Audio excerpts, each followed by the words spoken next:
Here we are at Four Bells Fitness Emporium. It is workout from home number 24. We are on the very last day of our push-up cycle. So sad, so sad. But the good news is next week we start another cycle.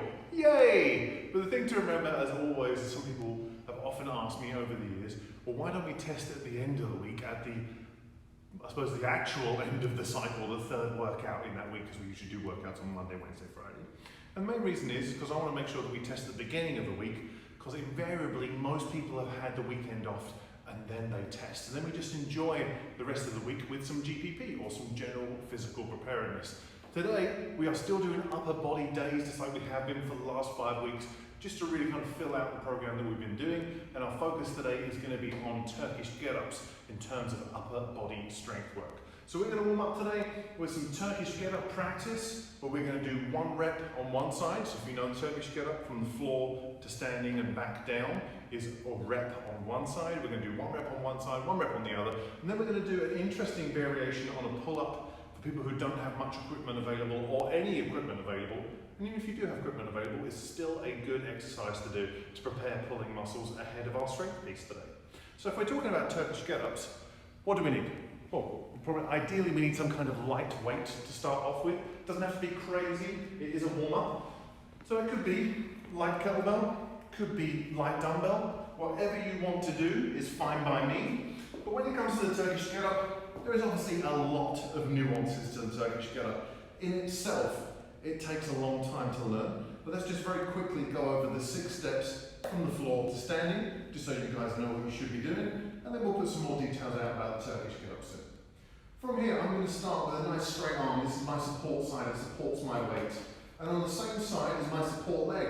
This guy ideally doesn't really move, and this whole side is supporting the weight as I transition. This other side is the side that likes to move around. So from here, what we're going to do is start not by doing the sit-up where the feet come off the floor, but by rolling onto my right elbow, up onto my hand, hip up, leg through, lunge position, and from there we stand up. I step back with the right leg, knee down, hand down, leg through, bum down, elbow down, and lay down.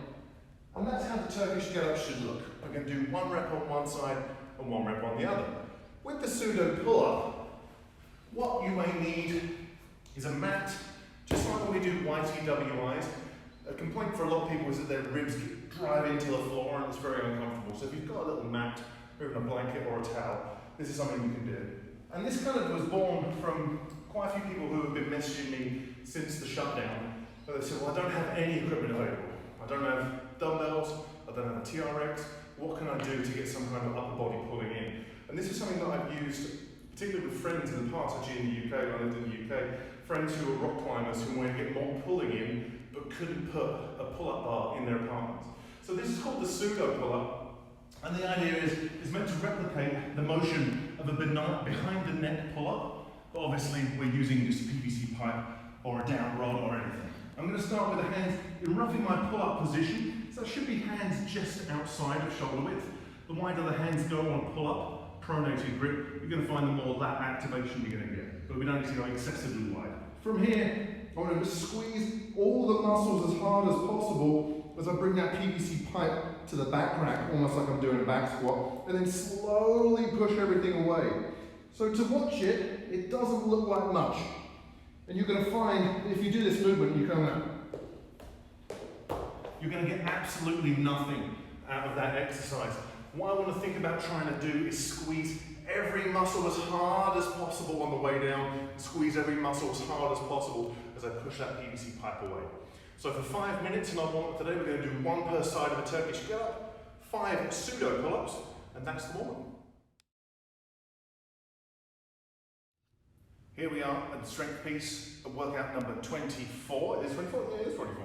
We are going to do 5 sets. Each set is 3 minutes long. Within that 3-minute window, we are doing a superset of a pressing Turkish get-up, which is a little bit different and a little bit tougher than a regular push-up, regular Turkish get-up, sorry. And then from there, we're going to be doing some kind of pronated pull. So that means palms facing away from us when we're doing our pulling today.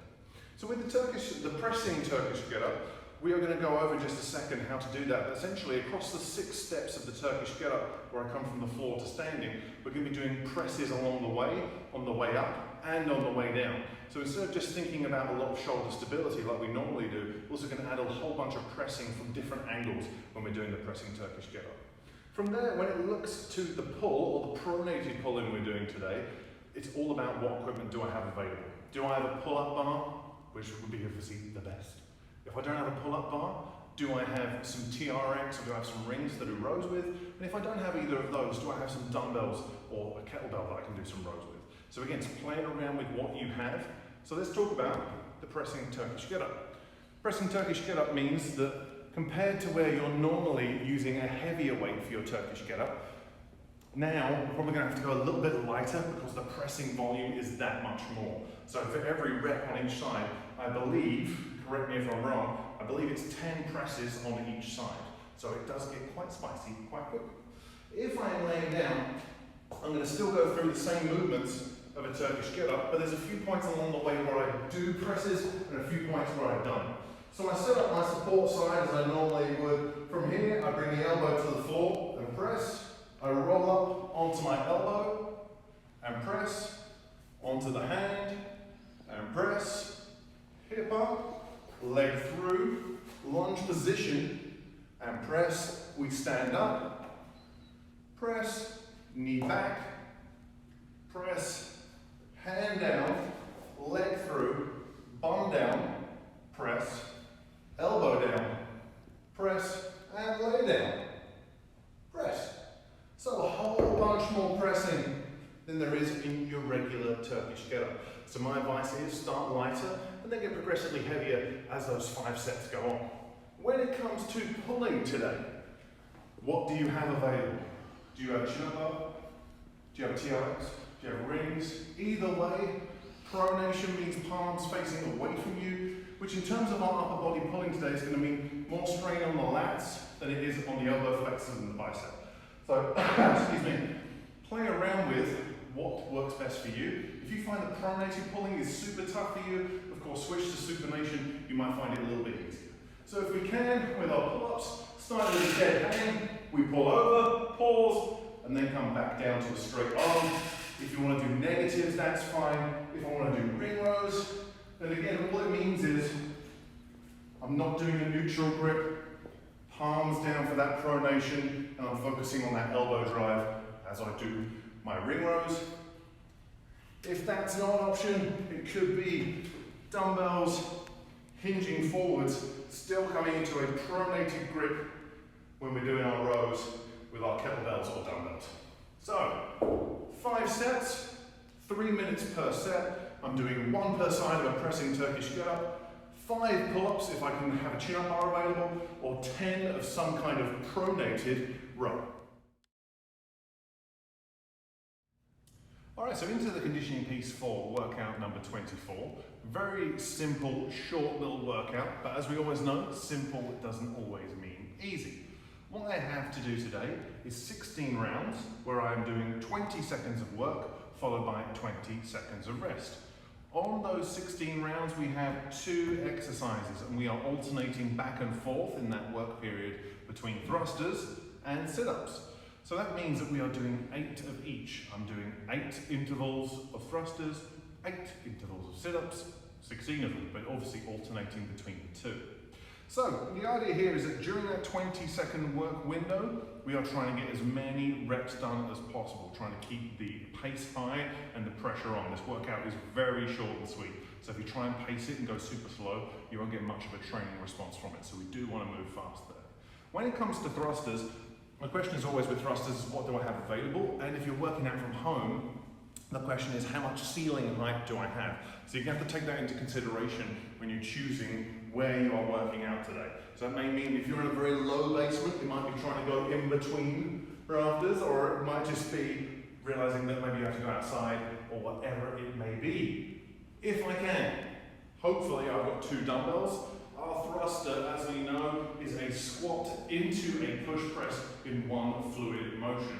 As I squat down, I want to keep my elbows relatively high. Doesn't need to be excessive, but I do need to keep the elbows up to make sure that the arms don't do weird stuff. I want to make sure my body can support that weight. I squat down, I then use that leg drive to go overhead, control back to the shoulder before I come into the next rep. So I'm making sure we are moving with purpose as we do our thrusters today. From there into sit-ups. Now sit-ups are a funny thing. For a lot of people, they are deemed as like an easy abdominal exercise.